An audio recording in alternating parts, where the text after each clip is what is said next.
let's update the audience on our new Republican-elect congressman from New York's 3rd Congressional District.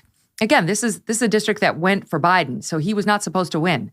This is one of the upsets, which is why Republicans are like, oh, he's terrible, he told lies, but oh, well, right? Like, I understand why they want the seat and they don't want to make this a deal breaker. So to me as a journalist, this is kind of fun and interesting to watch. Okay, here's the story. This New York Times profile revealed that this guy fabricated much of his resume. He claimed to work for Goldman Sachs and Citigroup. Not true. He worked for some third-party consulting firm that may or may not have done business with them. Hello, George. That's not the same thing. That is not the same thing at all. Sorry. You could argue that NBC did some business with the Kremlin when I interviewed Putin. That doesn't make me say I worked for Putin. Okay, so there's a distinction. He said he attended Baruch College. That apparently is also false. He said he's Catholic, but he also claimed Jewish heritage. Recently telling a Jewish news outlet he was a non-observant Jew. A genealogist tapped by CNN to examine his family tree found no evidence of Jewish ancestry. The New York Post interviewed him. He called himself Jew-ish with a dash in between those. Is that a thing? Okay. I have a ton of Jewish friends, Orthodox friends, lived in a conservative building in New York. Does that make me Jew-ish? I don't think so. He claimed his mother died in the September 11th attacks. 5 months later, he tweeted she died in December of 2016, ladies. I'm sorry. Don't mess with 9/11. He claimed he lost 4 employees in the deadly 2016 Pulse nightclub shooting in Orlando. That as well appears to have been a lie. He also lied about attending Horace Mann Prep School here in New York City. He falsely claimed that his grandparents survived the Holocaust. And okay, so he's got 9/11, he's got the Holocaust, he's got the Pulse nightclub, all of which appear to be utter lies, as does his academic resume, whether it's undergrad or college, as does his professional resume, saying he worked at Goldman and Citigroup.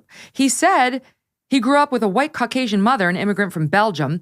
His mother was born in Brazil, okay, according to genealogical records. He claimed to have headed an animal rescue charity. The IRS has absolutely no record of it. He's now under federal investigation as a result of all this, by the U.S. Attorney's Office in the Eastern District of New York, by Letitia James, the New York State Attorney General, by prosecutors on Long Island, all because if he filed election documents or otherwise based on these frauds, based on these lies, it could be a criminal fraud. He says he's not a criminal. He says he's just an embellisher. He's just an embellisher, ladies.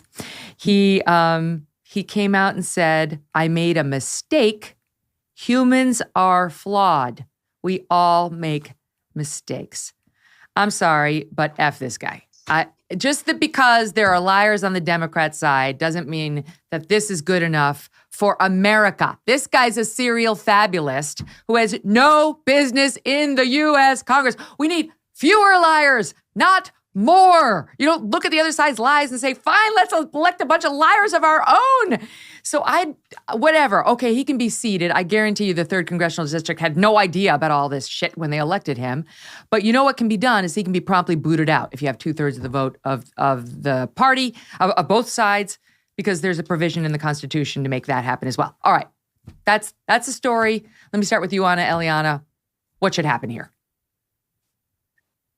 Oh, man, Megyn, I can tell you what I think should happen, but, I think what will happen is they're going to seat the guy. He's going to remain a member.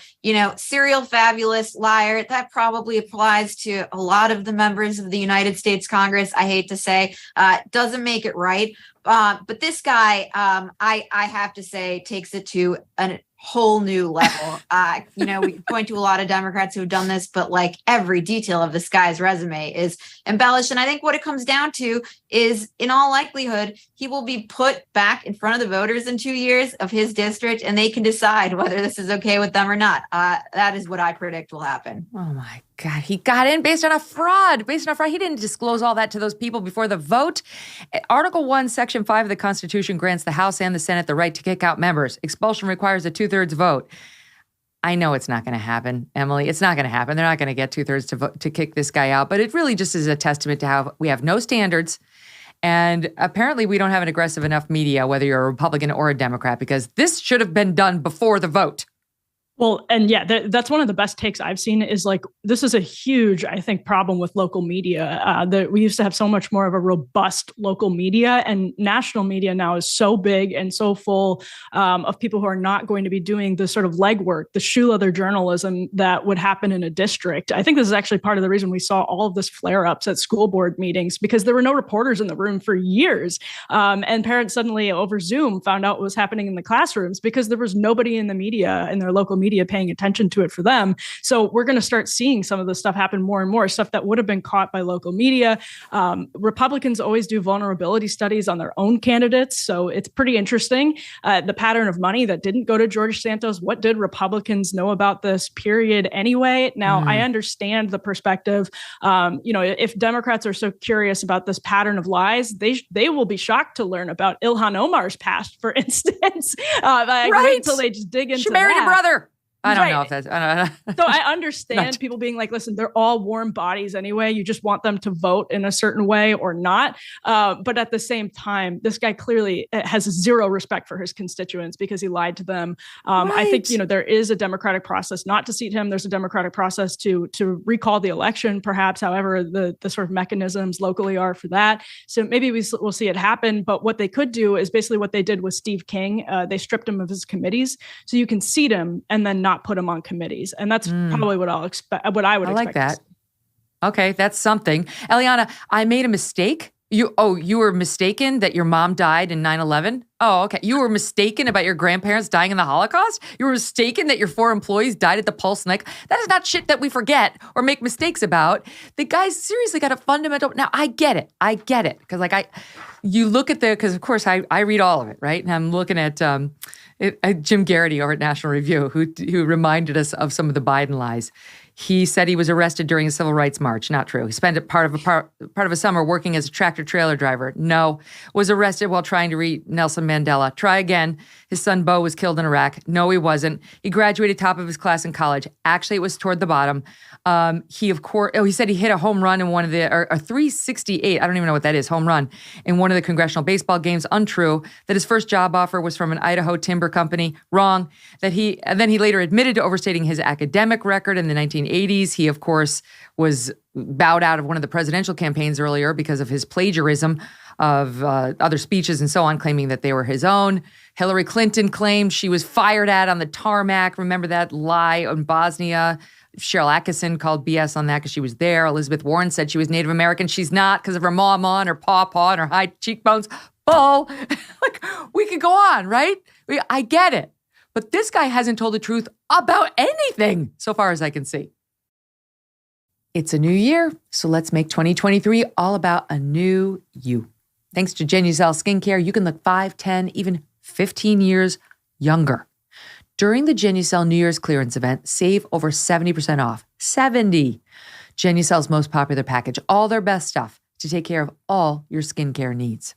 See yourself with those fine lines, forehead wrinkles, sagging jawline, dark skin marks, skin redness, and even those under-eye bags gone right before your eyes. You really can make a big difference on these things. Genucel works for women and men, and it's safe for all skin types and perfect for skin of any age. With its immediate effects product, Genucel will promise results to you that will make you smile, guaranteed, or 100% of your money back. Right now, Genucel's top-selling hyaluronic acid serum is included absolutely free in every one of their most popular packages. Enjoy maximum skin hydration for a more youthful appearance. Go to Genucel.com/MK60 and enter MK60 at checkout. Every order automatically upgraded to free shipping for the new year. Don't wait.